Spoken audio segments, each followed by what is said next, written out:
कहेंगे।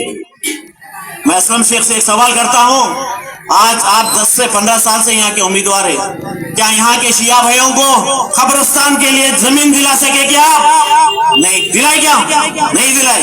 हम वायदा करते हैं, अल्लाह ताला को हाजिर नाजिर रख के कहते हैं कि एक बार हमारा नुमाइंदा यहाँ से नामजद होके आएगा तो हम पहला काम शिया लोगों का कब्रिस्तान के लिए यहाँ पर जमीन दिलाएंगे। हम, ये हमारा वायदा है। हम अल्लाह ताला को हाजिर नाजिर रख के कहते हैं, ये हमारा वायदा है आपसे, हम आपके बीच में रहेंगे। आप उनको जिताइए या ना जिताइए, हम किसी भी तरह से आपको जो है कब्रिस्तान की जमीन के लिए हम पूरी कोशिश करेंगे। हुकूमत से लड़ेंगे, भूख हड़ताल करेंगे, हम चौराहे पे धरना देंगे, हर वो जो काम कर सकते हैं इनके हक में करेंगे।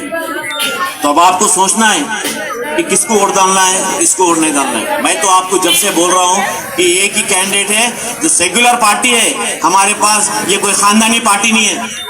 बाल ठाकरे से उद्धव ठाकरे, उद्धव ठाकरे से वो ठाकरे, राहुल गांधी से राजीव गांधी, गांधी से गांधी, ये आम आदमी पार्टी है। हर गरीब की पार्टी है, हर महिला की पार्टी है, हर बुजुर्ग की पार्टी है, हर बच्चे की पार्टी है। यहाँ कोई किसी का रिश्तेदार नहीं है, कोई बड़ा नहीं है, कोई छोटा नहीं है। ये एक इनकलाब ला रही है, बदलाव ला रही है। 1857 में एक रेवोल्यूशन आया था, ब्रिटिशर्स को हटाने के लिए एक इनकलाब आया था, फिर से एक इनकलाब आ रहा है। यहाँ पर अब हमारे को बीजेपी को हटाना है, बीजेपी को हटाना है। सेंटर में जो बैठी है हुकूमत बहुत ही गलत ख्यालात लेकर बैठी हुई है, उसके जो इरादे हैं मुसलमानों के लिए बहुत बुरे हैं। Muslim person law board, uniform civil code, triple तलाक, हिजाब से तकलीफ, क्या क्या असलतें देंगी मुस्लिम कौम को, क्या क्या दलितों भाई बहनों के साथ उनकी इज्जत और आबरू लूटती, उन लोगों को जला दिया जाता है जिंदा।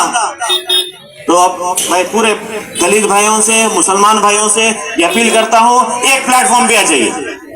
You have to come on one platform. जब तक आप एक प्लेटफॉर्म पे नहीं आएंगे, आपका वोट आप अपना हक लड़के लेंगे, आप अपना हक लड़के लेंगे। मांगने से भीख भी नहीं मांगती, छीनने से तख्त ताज मिल जाता है। तो क्यों ना हम छीन ले, छीनने का भी तरीका होता है। वोट डाल के अपनी ताकत बताइए, वोट की कीमत बताइए।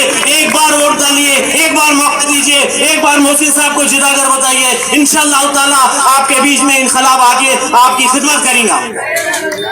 मैं आपसे वायदा करता हूँ, मेरा आने का भरम रख लीजिए। मैं हैदराबाद से आया हूँ यहाँ पे, मेरा कोई मकसद है यहाँ पर, यहाँ की अवाम के लिए आए हम, यहाँ की जनता की जो गुर्बत देखे हम यहाँ पर, इसलिए आए हम यहाँ पर। हम बदलाव लाना चाह रहे हैं, चेंज लाना चाह रही है, खानदानी पार्टियों को हटाना चाह रहे हैं। कि बदलाव जब चेंज आएगा, जब इनकलाब आएगा, जब ही कुछ तब्दीली आएंगी। जब तक कोई तब्दीली नहीं आएंगी, जब तक कोई तब्दीली नहीं आएंगी, खासतौर से महिलाओं के लिए हम करप्शन पे लड़ेंगे, एजुकेशन के लिए लड़ेंगे, अनएम्प्लॉयमेंट हटाएंगे हम, और महिलाओं के लिए एक रिजर्वेशन कराएंगे इंशाअल्लाह ताला। सिंगल बेडरूम फ्लैट देंगे इन अल्लाह चाह तो। अगर हम आते हैं इख्तिदार पे तो हम वायदा करते हैं, हर वो परेशानी, हर वो मुसीबत, हम आपकी मुसीबत अपनी मुसीबत बनाएंगे, आपकी परेशानी हमारी परेशानी रहेंगी इंशाअल्लाह ताला।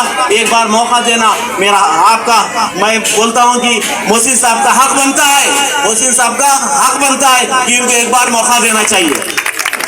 और एक बात मैं बोल दूं, बीजेपी की हुकूमत को ये मैं यहाँ से ठहर के बोलना चाहता हूँ, अगर तुम हमारे को जबरदस्ती करेंगे वंदे मातरम बोलो, तो हम भी कोर्ट के जरिए ये बोलने लगाएंगे नारे तकबीर, नारे तकबीर। तो इंशाअल्लाह ताला अब आप लोग समझ चुके हैं कि किसको वोट डालना है, किसको वोट नहीं डालना है, और हम आपसे लड़के ले लेंगे। ये बच्चा आपके बच्चे की तरह है, आपके भाई की तरह है, ये आपके जो बुजुर्गों का एक निशानी है, समझिए। आप इसको जिता के देखिए, आपका हक बनता है, आप अपना वोट सही इस्तेमाल करिए। आपका वोट आपका मुस्तकबिल है, आपके बच्चों का मुस्तकबिल है, मल्लार का मुस्तकबिल है, मुंबई का मुस्तकबिल है, हिंदुस्तान का मुस्तकबिल है। अगर आप अपना वोट, कीमती वोट सही इस्तेमाल नहीं करेंगे तो फिर ये परेशानियां आती रहेंगी। आपको चाहिए कि एक एक वोट बहुत कीमती है, हमारे लिए एक एक वोट कीमती है। आपको हिकमत से काम लेना होगा, आपको हिजरत करना होगा। अल्लाह के रसूल ने मक्के से मदीने तक हिजरत की थी, आपको भी उठना पड़ेगा। अलग सुबह 20 तारीख को उठकर जाकर मोहसिन साहब को अपना कीमती वोट डालिए, कीमती वोट डालिए, उनको भारी अक्सरियत से जिताइए। बता दीजिए, मुसलमान गैर कौम है, मुसलमान बहुत ही स्ट्रांग कौम है, मुसलमान का वोट नहीं बिकता, मुसलमान का ईमान नहीं बिकता, मुसलमान का कलाम नहीं बिकता। बता दीजिए, मुसलमान अपना वोट नहीं बेचता। आपको बताना होगा, वो बताएंगे किस तरह से मोहसिन साहब को जिताकर बताएंगे आप। मोहसिन साहब एक यंग एंड एनर्जेटिक लीडर है, आपके दरमियान में है, आपके बीच में रहेंगे। मेरी नजर से एक उद्धव ठाकरे, राज ठाकरे के वीडियो गुजर रहे थे। राज ठाकरे कहता है 23 तारीख के बाद हम हर मस्जिद से बोंगे उतार देंगे। राज ठाकरे, मैं तेरे को बता दूं, जिस दिन अगर तू खुदा न खास्ता ऐसा करेगा तो इंशाअल्लाह ताला हम कोर्ट की मदद से हम भी मंदिर के घंटे रुका देंगे, भजन रुका देंगे। अगर हमारी मसाजिदों में, अगर हमारे मस्जिदों में अजानों को रोकने की कोशिश करेंगे। हम ऐसे ठाकरे तो बहुत देखे हैदराबाद के हर चौराहे पे, हर गली में ऐसे ठाकरे तो हमने बहुत देखे हैं। हम हैदराबाद से आए हैं तो हम अल्हम्दुलिल्लाह की ताकत रखते हैं, हम अल्लाह का फजल करम है, अल्हम्दुलिल्लाह हम आपके दरमियान में हैं और हम चाहते हैं कि आप अपना कीमती वोट दीजिए।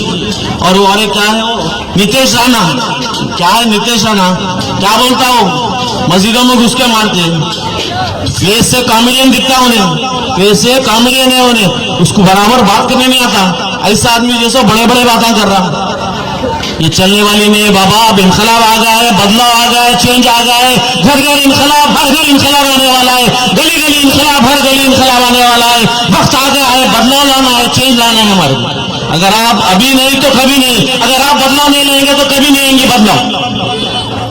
आपका वोट बहुत अहम है, आपका वोट इस्तेमाल करना है। जमहूरियत है, डेमोक्रेसी है, यहाँ पर तलवारों से, बमों से हुकूमत नहीं बदलती, यहाँ पर वोट से हुकूमत बदलती है।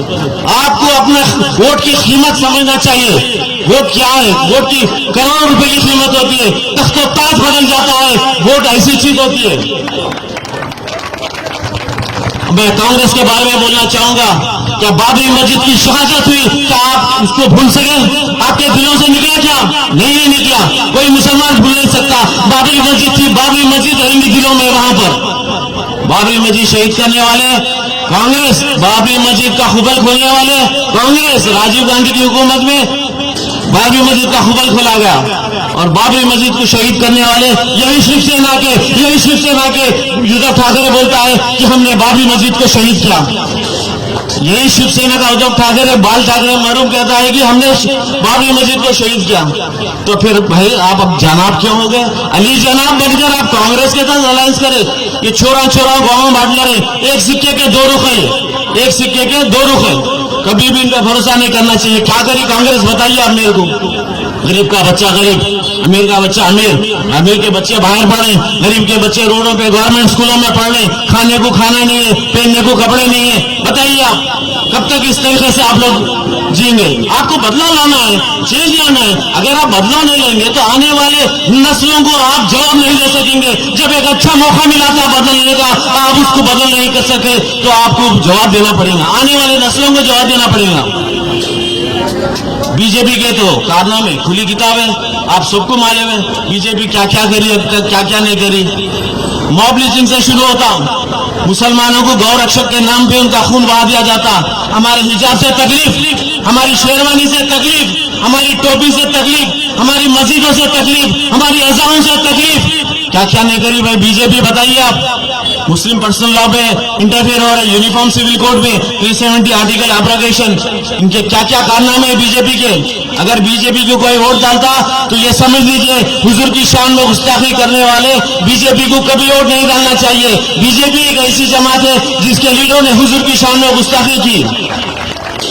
मेरी जान पे हमला किया गया, मेरे को चाकुओं से मारा गया, मेरे को जेल को भेजा गया, लेकिन मैं खामोश नहीं बैठा। हमेशा मुसलमानों की आवाज बन के उठा, मैं हमेशा मुसलमानों के लिए अपने आप को जो है सो खत्म कर दिया मैं।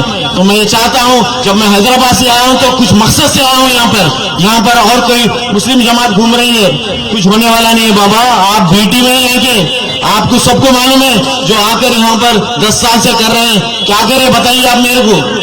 आप बाहर निकलना पड़ेगा, आपको वोट डालना पड़ेगा। अगर आप वोट नहीं डालेंगे तो आप अपना मुस्तकबिल खराब कर रहे हैं, आप अपने आने वाले बच्चों का मुस्तकबिल खराब करेंगे। यही बोलूंगा मैं आपको।